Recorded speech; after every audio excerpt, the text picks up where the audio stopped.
2.5 times the size of the United States, Antarctica is covered in a sheet of ice up to 3 miles deep.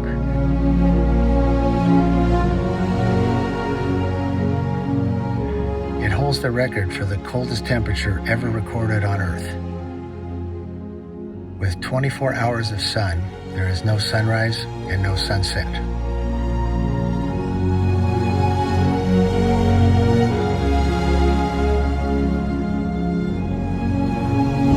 Dear passengers, welcome to Union Glacier. Please remain seated with your seatbelts fastened until the airplane has come to a complete stop and the fasten seatbelt signs have been turned off. On behalf of ALE and Icelandair, we thank you for your very nice company today and we really hope you will enjoy your stay here. Thank you and see you later. Goodbye.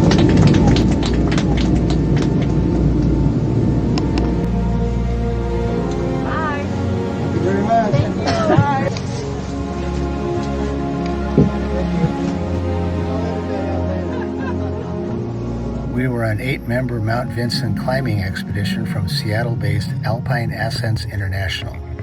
Our lead guide, 5-time Everest veteran Jungbu Sherpa, welcomed each of us onto the ice.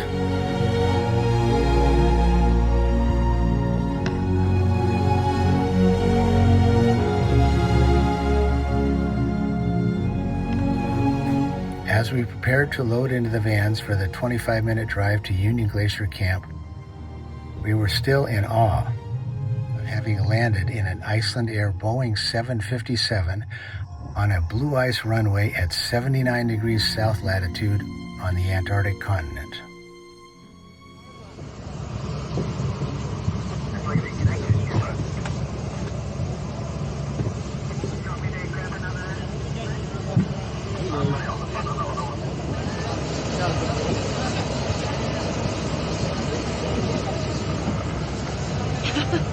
Just remember, the back seat goes the same place as the front seat. Yeah, but I get car sick. Oh, okay. So do I. I'm always in the front seat. Yeah, I have to be. Like mobility pass issues? We drove in a heavily modified Ford Econoline van. COVID in Antarctica was a huge concern, so we went through a lot of COVID tests and wore our masks.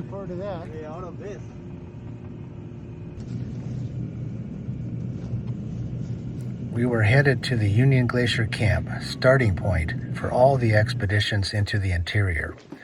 Besides a library and a medical clinic, they offered a heated dining room serving a hot buffet lunch with spaghetti, vegetables, and wheat rolls.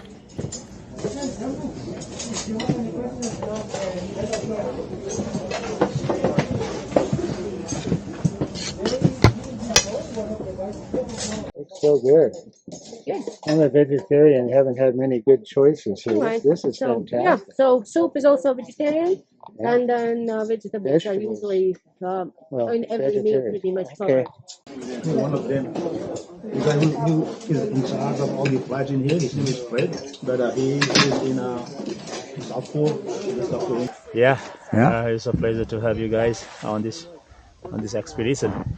And you've been a guide with Alpine Ascents International for how long? For 10 years.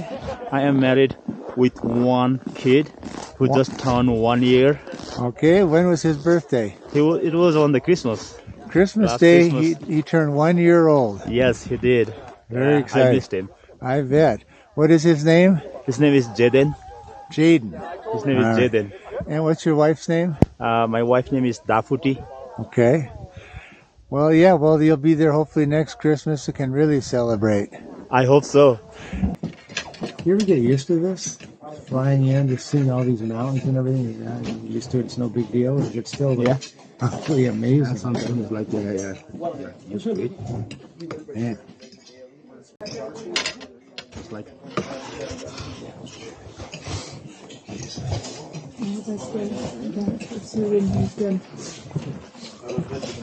Well, for Alpine Ascents, I guide and I kind of do a north-south circuit now, especially being here. So I work in Alaska, in Washington, in Argentina, and now down here in Antarctica. So North and South America. I mean, it's such a unique place to be that I think even though the climb itself may be short compared to some of the other like bigger mountains, it still has the big mountain feel. It definitely has that remote, large scale feel, especially surrounded by all these huge glaciers.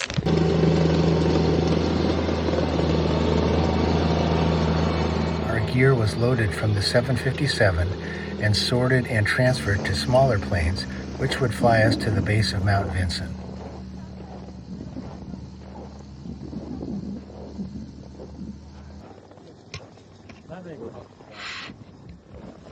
Going to get the bags out of the duffel bags.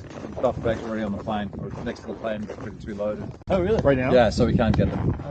In case you couldn't tell, from Australia. Where in Australia are you from originally? Down the bottom right-hand corner. It's called Melbourne, not Melbourne. And what's the first thing you're going to do when you get back home? First of all, it's a very deep question. Where is home? Where is home? No, well, first thing when I go back on dry land is have a long hot shower, then go and have another one, and then introduce myself to a very charming glass of Malbec, I think, and then the rest of the bottle. We can't get to our water bottles? Can't get our water. No. Uh-oh. I have one of mine already full, so. Yeah, I got a half of it. No, I probably should have done that. They said we keep, I guess the bag's are already next to The the duffel plane. bag's already next to the plane, so. Well, I'm originally from Alabama, so I grew up in the southeast, but currently split my time between Lake Tahoe, California, and San Francisco. Ah, are you live in both places? Yeah, like since COVID, I moved out my permanent residence out to Tahoe, but I'm still back in San Francisco pretty often. My girlfriend lives there.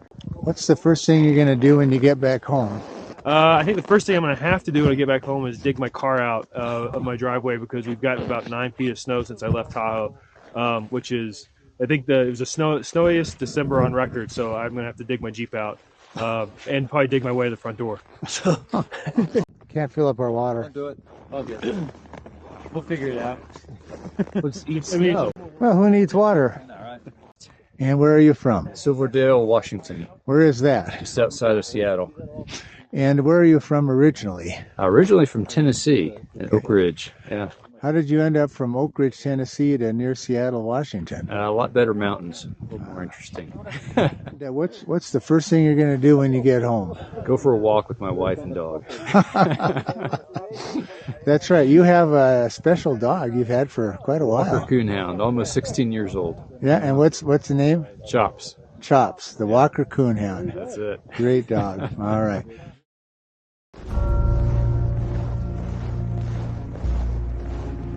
Fully loaded, we would fly 100 miles west to the Branscombe Glacier at the base of the Vinson Massif. We would fly on a de Havilland DHC-6 twin-engine Otter, a workhorse plane used by the United States and British Antarctic programs.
Into the Antarctic sky, we stare down to views of glaciers over 30 miles wide, ancient sedimentary mountains, and prehistoric ice formed over millions of years.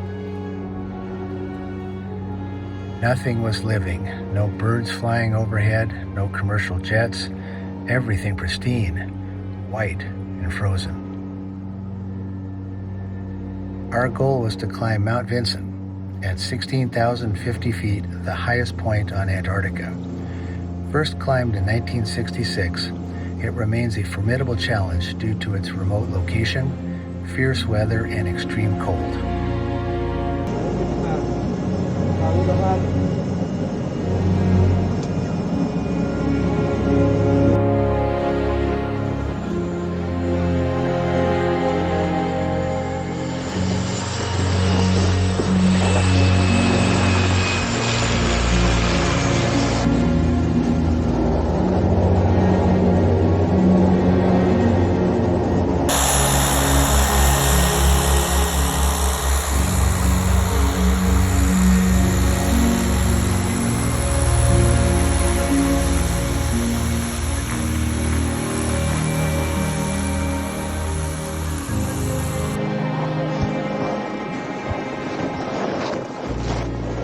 So this is where we set up our kitchen tent last time.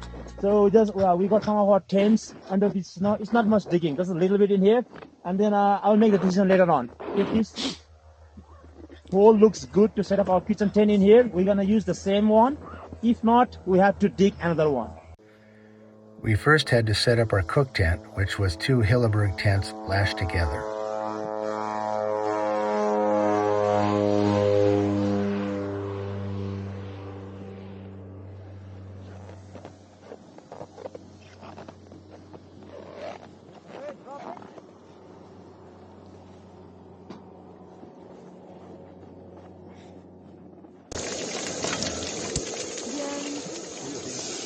Both Changbu and Ari cooked all our meals. The quality and variety of the food was really something. Cheeseburgers, fries, salmon, bacon, French toast, eggs, steak, pizza. Amazing what was being cooked up at the bottom of the world. The only option I had in my size was purple. Otherwise I wouldn't get a cool black ops. Oh yeah, cheeseburger. How does that taste? So good. Yummy. Yep, hunger is the best spice, and I'm at that point.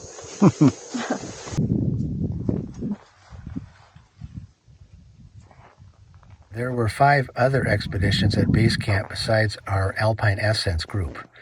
Climb the 7 summits, whose focus is climbing the highest mountain on each continent, and Madison Mountaineering. The owner, Garrett Madison, is the only American to climb K2 3 times.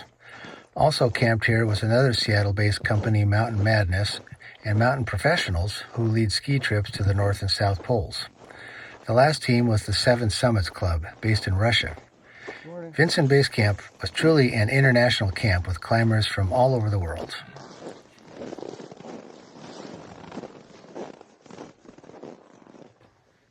Our camp with our north face tents was the farthest from the flight zone, and someone had erected a Christmas tree and Santa Claus with snow blocks. And after that, basically in the afternoon, you guys will be free.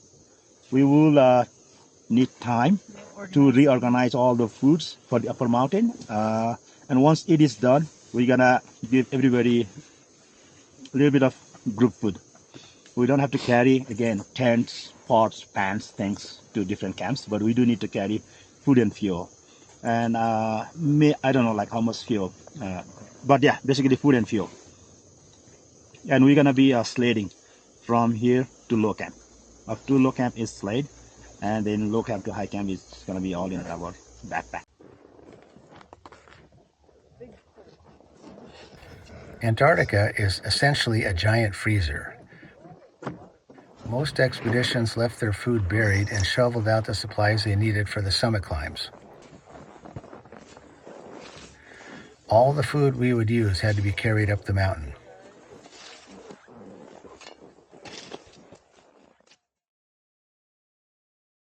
What's for breakfast? We're gonna have some eggs, some hash brown, and some sausages. Very nice.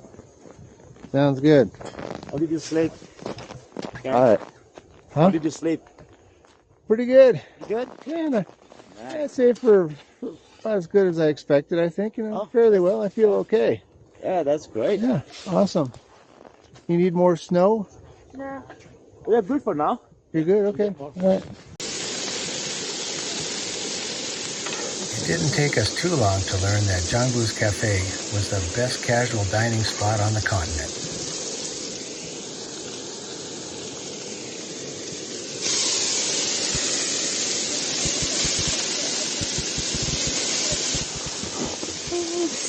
Thank you.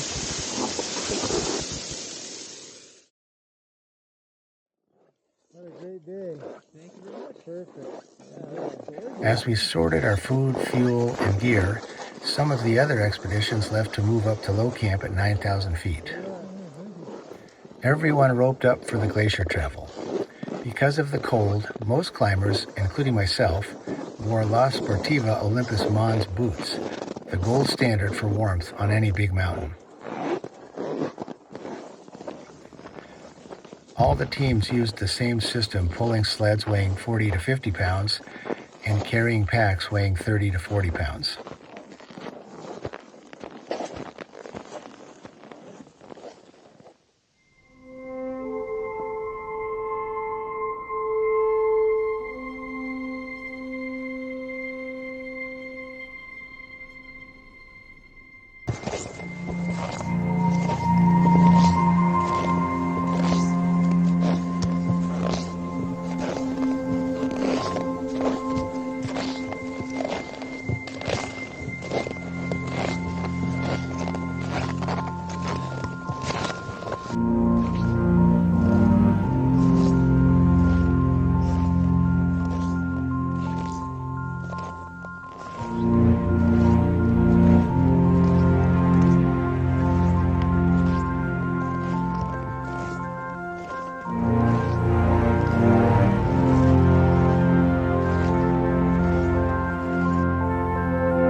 Right, Tim, look at me. Hands up.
From this camp, we had our first views of the formidable fixed-line route, ascending up the ridgeline and onto the summit, rising another 7,000 feet.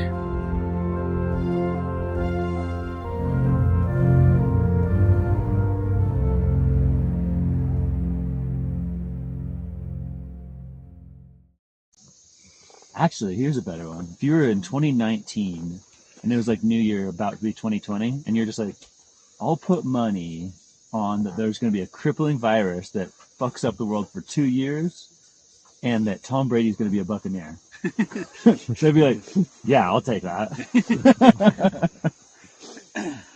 I was not expecting how cold this is going to be. Like, I'm like almost in a constant state of, you know, frozenness. I'm either having to like hold my hands like all close into my body, or like my toes are all cold. Yeah, you're all wrapped up. Yeah, no, Yeah. It's pretty rough coming from. I mean, even right now back in Florida, it's probably 80 degrees, and so I don't get to experience a lot of cold. Now, how can you celebrate with champagne in the middle of Antarctica. That's kind of impressive. It was. I didn't know that they brought them up there, but it was kind of fun because we'd pull out the little plastic cups, and as soon as you poured it, it would start to freeze. So you had to drink it real quick.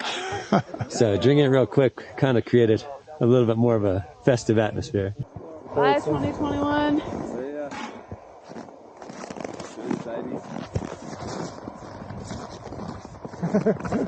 Love you. Oh!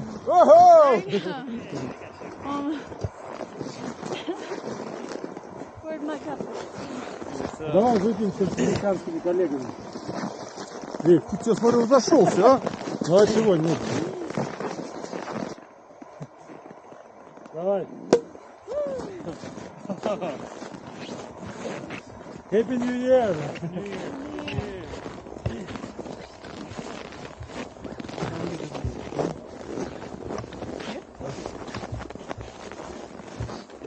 Happy New Year! С Новым годом! Хо-хо-хо!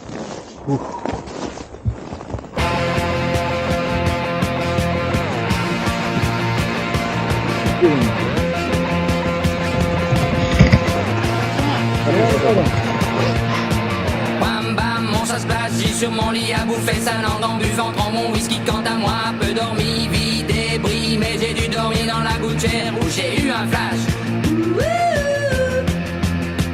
En 4 couleurs. Allez hop, un matin, une louloute est venue chez moi, poupée de cellophane, cheveux chinois, un sparadrap, une gueule de bois, a bu ma bière dans un grand verre en caoutchouc. Comme un indien dans son igloo. Ça plane pour moi. Ça plane pour moi. Ça plane pour moi. Moi. Ça plane pour moi. Ça plane pour moi. Allez hop, la nana, quel panard, quelle vibration de s'envoyer sur paillasson. Limé, ruiné, vidé, comblé. You are the king of the divan, qu'elle me dit en passant. I am the king of the divan. Ça plane pour moi. Ça plane pour moi. Ça plane.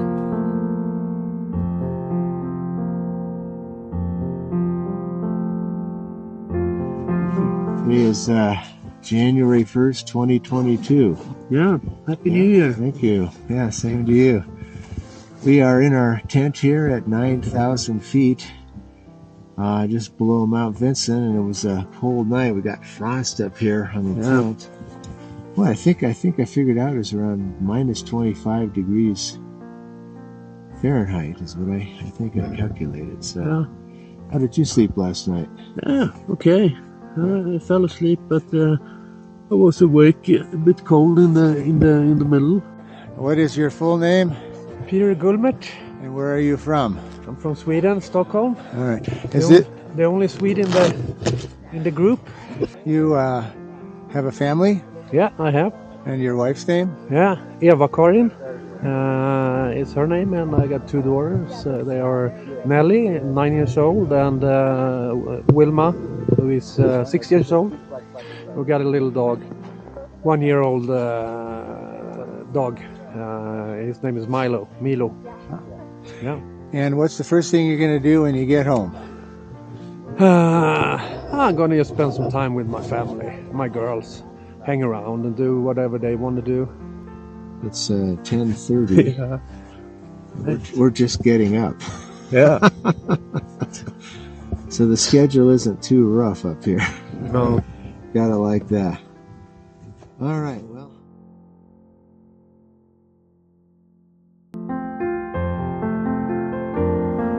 We were supposed to have a rest day after moving up from base camp to low camp.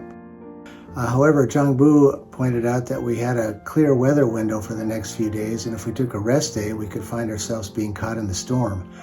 So we decided to go later that same day, and although I was disappointed because I could have used the rest, I did agree with the decision. It was the right thing to do. So we left our sleds behind and packed up all of our gear in our packs, so they were very heavy, food and fuel, and And I remember thinking that I was carrying a large package of extra thick cut bacon, and being the only vegetarian in the group, I thought that was kind of odd to be carrying up the mountain, but hey, we all had to do our part, so it was fine. The fixed line section is just a series of ropes that are attached by anchors going up the side of the mountain, and you clip in and work your way up. And with the heavy packs and everything, gosh, the last fixed line section I was on was in 1994 in the Himalayas, and there's a big difference between 1994 and 2022. So I was starting to get tired, and I even stumbled a little bit at some of the anchors when I was switching to the next rope.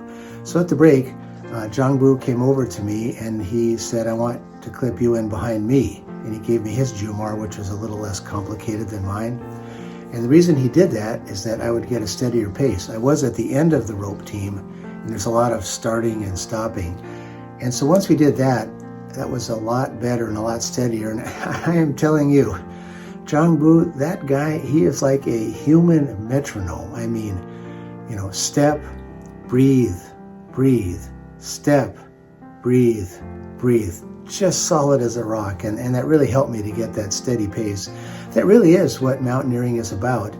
It's finding a pace you can maintain all day and do it until you get to where you want to go. So after we got up the fixed lines, we had another, 2 or 3 hours to go before we got to the camp, and it was a series of ridges and rises. So, of course, when you get to the top of the rise, you sort of strain to look and see if you can see the camp, and it's not there. So you go to the next rise and look, and it's not there, and you keep doing this, and we're all getting pretty cold and tired. And I remember seeing at the top of one rise a down parka hood, a red down parka, and I thought, well, nobody's going to be standing in the middle of the climbing route. That must be the high camp, and sure enough, it was. So we pulled into high camp. We had slid into the next day. It was a little bit past midnight.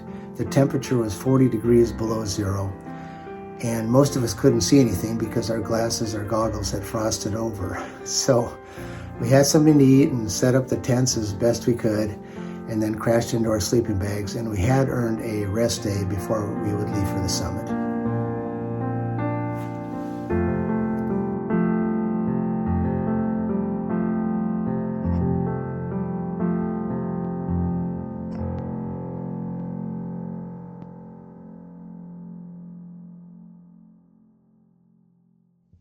All right, tomorrow is the big day. We have a 3-day window for good weather, then the 15 to 20 knot winds are coming in, so we're going tomorrow. We've had a day of rest. We're here at the 12,000 foot high camp, which they call high camp, and from here it's about a 12-hour round trip to the summit of Vinson and back, so it's going to be a really long day. But the weather is good. It's very cold. It's probably 30 below zero right now, but it's the wind we're worried about, because you can get some pretty bad frostbite and the cold gets too cold.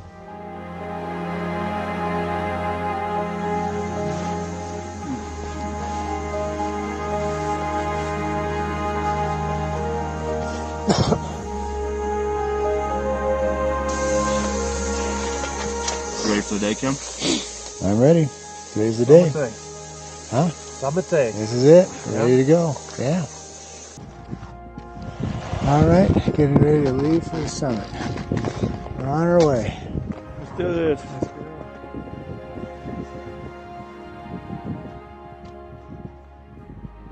I had been wanting to climb Mount Vinson for 20 years, and it just seemed that there was something going on that prevented me from going.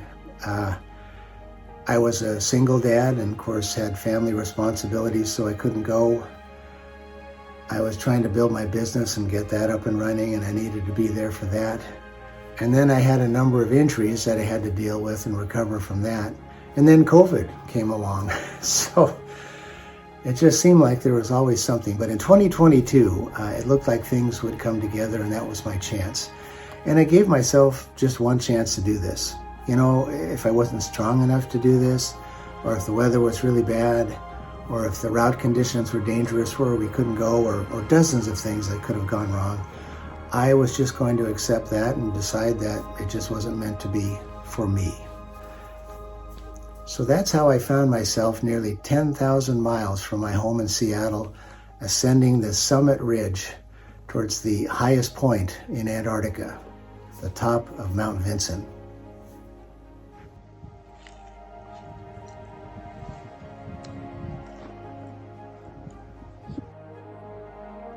As a former mountain guide, I've reached a lot of summits, and on any summit climb, there's a point where you realize you're going to reach the summit. You're feeling pretty strong, the weather's clear, it's not too far to the summit, and you just know you're going to make it. And for me, that moment, I call that a moment of quiet exhilaration. And at that moment, everything washes behind you. All the pain and suffering and cold and your fears and your self-doubt, it all washes away. And you can now concentrate on just reaching that highest point of the mountain that you're climbing, the summit, and to know what it feels like to achieve a dream. This is Branscombe with Vinson Team 4. We just summited Mount Vinson at 7:40 p.m. I want to congratulate all the team members here. Nice work. Well done. Congratulations. I'm fine. All right, on the top of Vinson. I've been thinking about this for over 20 years. I'm just overwhelmed. Couldn't have done it with a better team. I'm overwhelmed. I'm looking at all of Antarctica beneath me. Just absolutely incredible. So grateful to be here. All right.